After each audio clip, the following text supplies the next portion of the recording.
नमस्कार, संवाद पार्थ के साथ के इस नए एपिसोड में आपका स्वागत है। आज के एपिसोड में हम 2022 में उत्तर प्रदेश में होने वाले विधानसभा चुनाव, संभावित गठबंधनों और योगी आदित्यनाथ के किरदार के मद्देनजर जो गहमा गहमी शुरू हो गई है, उस पर एक विशेष नजरिया पेश करेंगे। इसके अलावा आज के एपिसोड में खास प्रस्तुति 2024 में होने वाले संसदीय चुनाव और उसके संदर्भ में बीजेपी और उसके विपक्षी दलों द्वारा बनाए जाने वाले रणनीति के बारे में। आगे बढ़ने से पहले मेरा यह अनुरोध है कि अगर आपने इस चैनल को सब्सक्राइब नहीं किया है तो प्लीज जल्दी से सब्सक्राइब कर लें। धन्यवाद। मैं दावे के साथ कह सकता हूं कि इस कार्यक्रम में जो नजरिए पेश किए जाते हैं वो आपको कहीं और नहीं मिलेंगे। 2022 में उत्तर प्रदेश में होने वाले विधानसभा चुनाव के लिए बीजेपी ने अपनी तैयारी शुरू कर दी है और सारा फोकस वर्तमान मुख्यमंत्री योगी आदित्यनाथ पर है। हाल के दिनों में यह फोकस कुछ ज्यादा ही था। उसका मुख्य कारण यह था कि हाल के दिनों में बीजेपी संगठन के महासचिव बीएल संतोष ने लखनऊ का दौरा किया और राज्य के मंत्रियों, एमएलए और अन्य कार्यकर्ताओं से मुलाकात की और योगी आदित्यनाथ के परफॉर्मेंस के बारे में फीडबैक लिया। बीएल संतोष के दौरे के मद्देनजर तमाम अटकलें लगाई जाने लगी कि शायद उत्तर प्रदेश में योगी आदित्यनाथ को बदलने का विचार बन रहा है। इसके अलावा भारतीय मीडिया में और यूट्यूब पर कुछ इस प्रकार की खबरें आईं कि योगी आदित्यनाथ और प्रधानमंत्री के बीच सब कुछ ठीक नहीं चल रहा है। फिर अचानक योगी आदित्यनाथ का दिल्ली जाना हुआ। दिल्ली में योगी ने प्रधानमंत्री मोदी, बीजेपी अध्यक्ष जेपी नड्डा और गृह मंत्री अमित शाह से अलग अलग मुलाकात की। तीनों मीटिंग लगभग डेढ़ घंटे चली। इन सब बातों के बारे में तो आपको मालूम ही है भारतीय मीडिया के जरिए, लिहाजा हम इन पर बात नहीं करेंगे। हम वो नजरिया पेश करेंगे जो इन सबसे हटके है। तो क्या है वो खास नजरिया? जैसा कि लोगों को मालूम है, इन बैठकों के बाद कोई मीडिया ब्रीफिंग नहीं हुई, लिहाजा भारतीय मीडिया ने अपने सोच और अपने अटकलों के आधार पर खबरी दे दी उन मीटिंग्स में क्या हुआ होगा। लेकिन सच बात तो यह है कि किसी को इस बात की रत्ती भर भी खबर नहीं है कि उन मीटिंग्स में आखिर किन खास बातों पर चर्चा हुई। तो जाहिर है कि लोगों के मन में सस्पेंस बना हुआ है कि उन बैठकों में क्या खिचड़ी पकी। और सबसे सस्पेंसपूर्ण घटना रही योगी आदित्यनाथ की भारत के राष्ट्रपति से मुलाकात। इस मुलाकात के बारे में किसी तरफ से कोई विस्तारित खुलासा नहीं हुआ, लिहाजा यह भी एक बहुत सस्पेंसपूर्ण मामला बन गया। आमतौर पर किसी राज्य का मुख्यमंत्री भारत के राष्ट्रपति से भेंट नहीं करता, लेकिन योगी आदित्यनाथ ने की। तो सवाल उठना लाजमी है कि आखिर योगी आदित्यनाथ ने राष्ट्रपति से मुलाकात क्यों की। अब आइए इन सस्पेंसपूर्ण विषयों पर चर्चा करें। सबसे पहले जल्दी से इस बात पर चर्चा कर लें कि क्या योगी आदित्यनाथ को हटाया जाएगा। योगी आदित्यनाथ और प्रधानमंत्री मोदी, अमित शाह और जेपी नड्डा के साथ हुई बैठकों में यह स्पष्ट हो गया कि योगी आदित्यनाथ नहीं हटेंगे। अगर एक मिनट के लिए मान लिया जाए कि बीजेपी की बुद्धि थोड़ी भ्रष्ट हो गई है और वो योगी आदित्यनाथ को हटाना चाहते हैं, तो ऐसा कदम खुदकुशी से कुछ कम नहीं होगा। इसका सीधा साधा कारण यही है कि पिछले 4.5 सालों में योगी आदित्यनाथ ने प्रदेश के जनता में अपनी एक पहचान और जगह बनाई है, चाहे वो गुंडागर्दी पर लगाम लगाने के बारे में हो, या फिर भ्रष्टाचार को कम करने के बारे में हो, या प्रशासन को स्वच्छ करने के बारे में हो। इलेक्शन के 6 महीने पहले उनके स्थान पर कोई और आकर बीजेपी को जीत दिलाने में कामयाब होगा, ऐसा लगभग नामुमकिन है। अगर योगी के परफॉर्मेंस के बारे में कोई फीडबैक देना ही था, तो पिछले साल ये फीडबैक देना ज्यादा बुद्धिमानी का परिचायक होता। हाँ, यह जरूर है कि योगी के माइनस पॉइंट होंगे, कुछ कमियां होंगी। कुछ बातें इस प्रकार से फैलाई गई हैं कि आदित्यनाथ ठाकुर वर्ग को ज्यादा तवज्जो देते हैं, अफसरों को ज्यादा अहमियत देते हैं, दूसरी जातियों या मंत्रियों को ज्यादा घास नहीं डालते। अब सच्चाई क्या है, इसके बारे में अवश्य ही बीएल संतोष ने अपने मुलाकातों के जरिए जान लिया होगा। इस बीच जितिन प्रसाद बीजेपी में आ गए कांग्रेस से।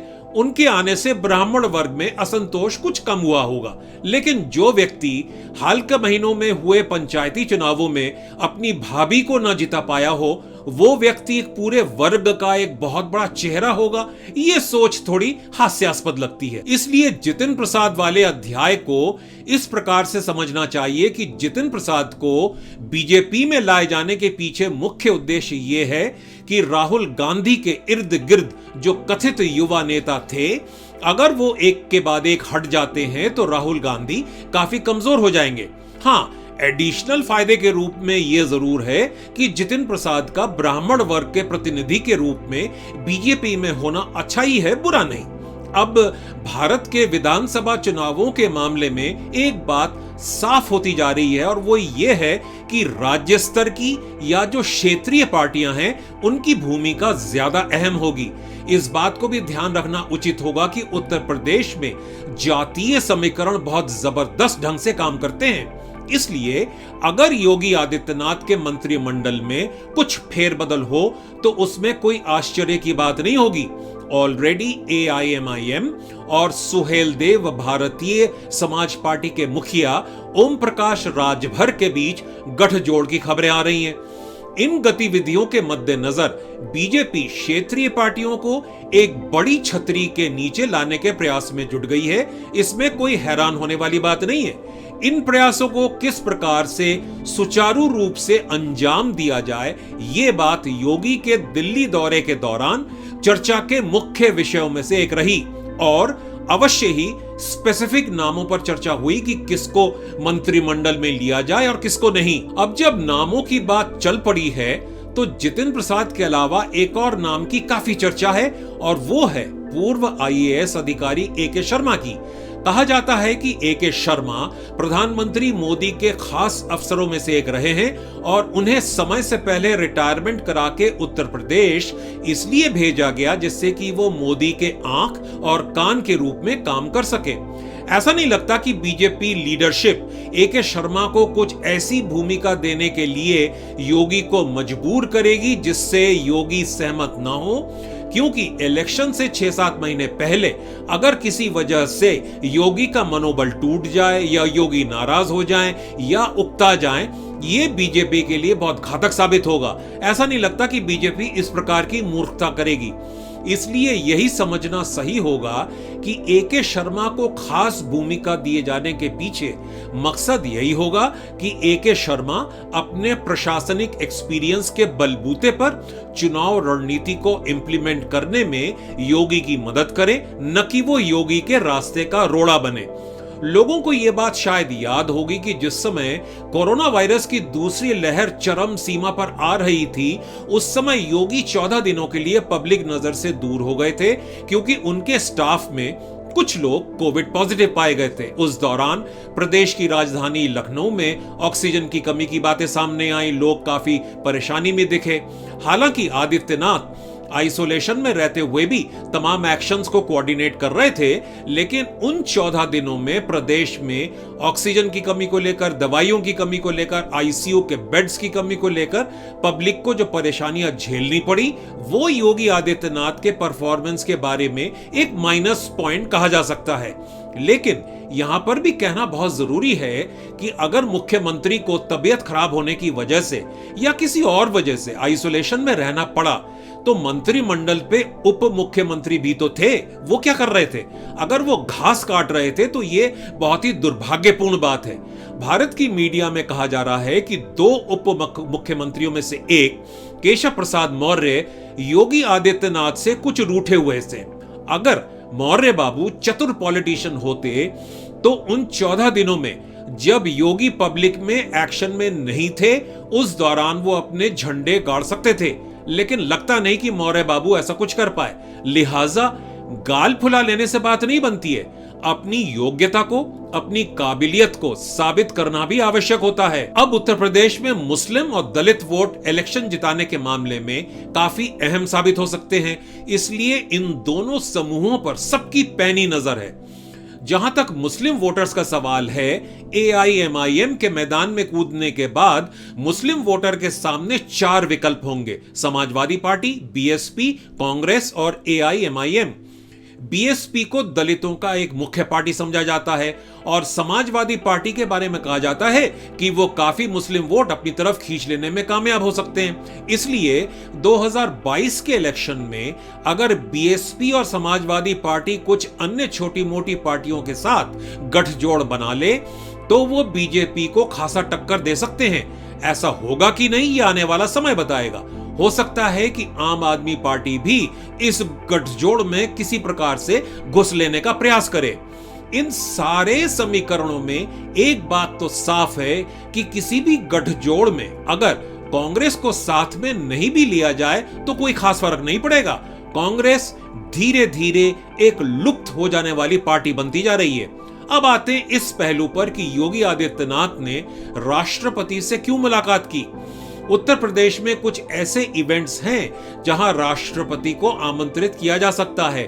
प्रदेश के विकास के बारे में, कोरोना से किस प्रकार से जूझने का प्रयास किया जा रहा है उसके बारे में, राम मंदिर के बनाने के बारे में इत्यादि, इन तमाम पहलुओं पर एक संक्षिप्त अपडेट देने के साथ साथ योगी ने राष्ट्रपति को एक पूर्व संकेत सा दिया होगा कि किन इवेंट्स में राष्ट्रपति को आमंत्रित किए जाने की संभावना बन सकती है आने वाले दिनों में।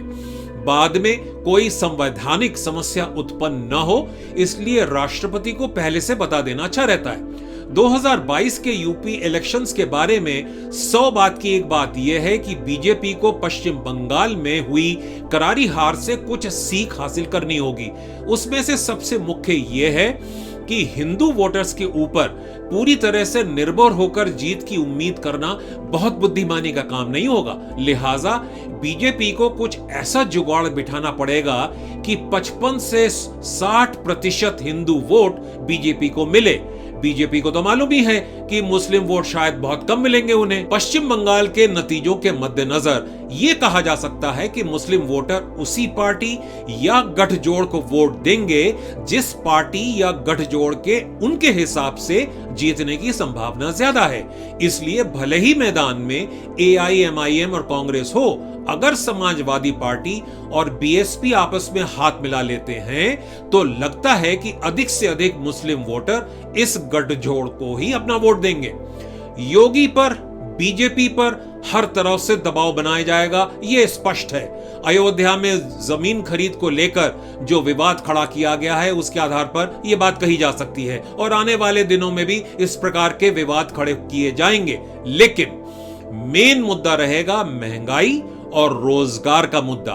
खाने की चीजों की कीमतों में जो उछाल आया है उसके आधार पर विरोधी पार्टियां बीजेपी पर हमला बोलेंगी, इसमें कोई संदेह नहीं। योगी और बीजेपी इसका सामना कैसे करते हैं यह देखने वाली बात होगी। आने वाले 6 महीने राजनीतिक उठापटक की दृष्टि से काफी रोचक रहेंगे, इसमें कोई शक नहीं, और हम उन उतार चढ़ावों के बारे में विशेष नजरिए आपके सामने प्रस्तुत करते रहेंगे। अब चलते हैं आज के एपिसोड के दूसरे विषय की ओर। अब हम बात करेंगे कि किस प्रकार से विभिन्न पार्टियों ने 2024 में होने वाले संसदीय चुनावों के लिए अभी से तैयारियां शुरू कर दी हैं। जिस दिन योगी आदित्यनाथ दिल्ली में बीजेपी के शीर्ष नेताओं से मुलाकात कर रहे थे, उस दिन पश्चिम बंगाल के मुख्यमंत्री के स्ट्रैटेजिस्ट या रणनीतिकार प्रशांत किशोर ने शरद पवार से 3.5 घंटे तक बातचीत की। यह साफ है कि ऑपोजिशन पार्टीज ने 2024 के चुनावों के लिए रणनीति बनानी शुरू कर दी है। ममता बनर्जी ने इस दिशा में पहल किया और प्रशांत किशोर को भेजा। ममता बनर्जी विरोधी मोर्चा बनाने को लेकर कुछ जल्दी में है। उसका एक मुख्य कारण यह है कि उन्हें यह डर सता रहा है कि केंद्र सरकार पश्चिम बंगाल में कोई कड़ा कदम ना उठा ले। सुप्रीम कोर्ट में टीएमसी कार्यकर्ताओं के अत्याचारों की जो दास्तान सामने आ रही है वो बेहद हृदय विदारक और शर्मनाक है। इसलिए एक इंश्योरेंस पॉलिसी के रूप में ममता बनर्जी विरोधी मोर्चा को तैयार करने की दिशा में जुट गई हैं। शरद पवार जैसे घाघ पॉलिटिशियन इन बातों को खूब समझते हैं। 2024 इलेक्शंस में विरोधी पार्टियों के मोर्चे का नेता कौन होगा, इस पर जरूर विचार विमर्श हुआ, लेकिन किसी नाम के ऊपर सहमति हो गई होगी ऐसा नहीं लगता। यह बात बहुत साफ है कि विरोधी मोर्चा तैयार करने के मामले में शरद पवार की भूमिका बहुत अहम होगी। विरोधी मोर्चे में किस किस पार्टी को शामिल किया जाए, किसको न किया जाए, यह चर्चा के मुख्य मुद्दों में से एक रहा। विरोधी पार्टियों के मोर्चे की बनावट को लेकर एक पहलू बहुत ही रोचक रहेगा और वो ये है कि इसमें कांग्रेस को कितनी जगह दी जानी चाहिए या जगह देने की भी जरूरत है क्या। दूसरी बात, अगर कांग्रेस को विरोधी मोर्चा में शामिल किया जाता है तो क्या राहुल गांधी या प्रियंका वाड्रा को प्राइम मिनिस्टर कैंडिडेट के रूप में जनता के सामने पेश किया जाना चाहिए? राहुल गांधी और प्रियंका वाड्रा के बीच राजनीतिक तनातनी और कांग्रेस का क्लियर कट नंबर 1 बनने की कोशिशें ऑलरेडी शुरू हो चुकी हैं। विरोधी पार्टियों को यह बात लगभग पूरी तरह से साफ होती जा रही है कि कांग्रेस एक लुप्त होती हुई पार्टी है, लिहाजा विरोधी मोर्चे में उसे कोई अहम भूमिका दी जाए ऐसी कोई मजबूरी नहीं है। प्राइम मिनिस्टर कैंडिडेट के रूप में आमतौर पर उत्तर भारत के लोगों का दबदबा रहा है, हालांकि मोदी पश्चिम भारत से हैं, इसलिए शरद पवार जैसे व्यक्तियों को इस सवाल पर माथापच्ची करनी होगी कि किस व्यक्ति को प्राइम मिनिस्टर कैंडिडेट के रूप में जनता के सामने पेश किया जाए। वो कैंडिडेट ऐसा होना चाहिए जो हिंदी बढ़िया बोलता हो, भाषण अच्छे दे सकता हो, उस व्यक्ति के अंदर ऑर्गेनाइजेशनल कैपेसिटी हो और वो व्यक्ति सबको मान्य हो। लेकिन इन सारी बातों से सबसे इंपॉर्टेंट बात यह है कि प्रस्तावित प्राइम मिनिस्टर कैंडिडेट उन विदेशी महाशक्तियों को मान्य है या नहीं जो भारत जैसे देश में रिमोट कंट्रोल के जरिए घोंचेबाजी करने का प्रयास करती हैं। पता नहीं भारत के लोगों को कितना मालूम है या मालूम है भी या नहीं कि भारत जैसे देश का प्रधानमंत्री कौन हो, उसमें कुछ प्रबल विदेशी ताकतें दूर से टांग अड़ाने का प्रयास करती हैं। समय समय पर अंतर्राष्ट्रीय स्तर पर कुछ घटनाएं जो होती रही हैं, उससे भारत के लोगों को यह आभास हो जाना चाहिए कि कुछ शक्तियां प्रधानमंत्री मोदी से संतुष्ट नहीं हैं। अब ये प्रबल शक्तियां किस प्रकार से टांग अड़ाती हैं, इसके बारे में हम अलग से चर्चा करेंगे, क्योंकि वो एक बहुत बड़ा विषय है। ये प्रबल विदेशी ताकतें भारत में आजादी के बाद से ही दिलचस्पी लेती रही हैं और उसका एक मुख्य कारण यह है कि भारत दुनिया की सबसे बड़ी डेमोक्रेसी है। भारत के एक विशाल शक्तिशाली देश के रूप में उभरने की बहुत संभावनाएं हैं। भारत अंतर्राष्ट्रीय पावर इक्वेशंस में एक महत्वपूर्ण किरदार है, लिहाजा भारत में प्राइम मिनिस्टर के रूप में कौन किरदार निभाएगा, इसमें ये प्रबल शक्तियां बहुत दिलचस्पी लेती हैं। जानकार लोगों का मानना है कि 21वीं सदी के शुरू होने के बाद ये शक्तियां और भी सक्रिय हो गई हैं।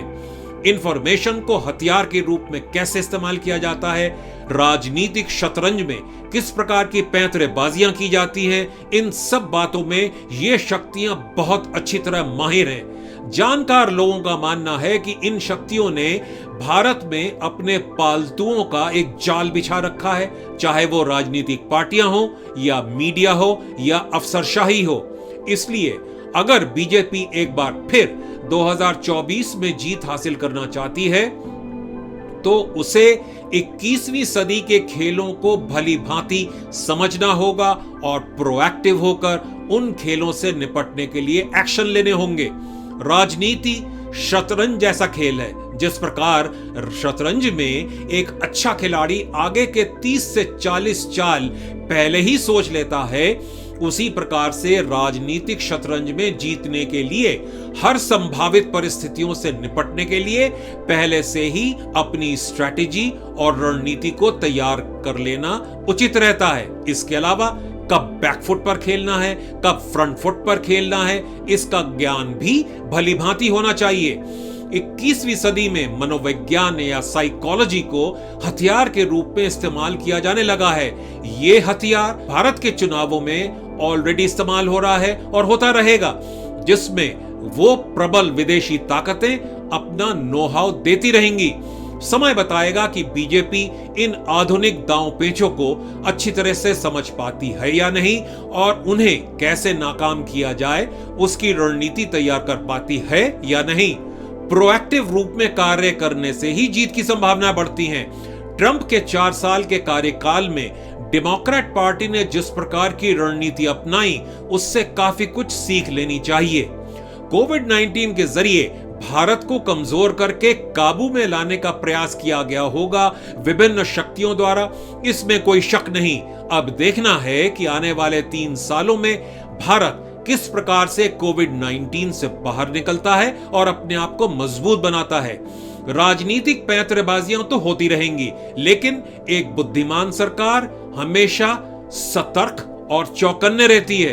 देखना होगा कि बीजेपी किस प्रकार से सतर्कता बरतती है और राजनीतिक शतरंज में पहले से ही अपने चालों को सोचकर विरोधियों के चालों को नाकाम करने में सफल होती है या नहीं। आज इतना ही। आपसे अगले एपिसोड में मुलाकात होगी, जिसमें हम बीजेपी की समीक्षा करेंगे। इसके अलावा अन्य महत्वपूर्ण राजनीतिक मसलों पर भी नजर डालेंगे।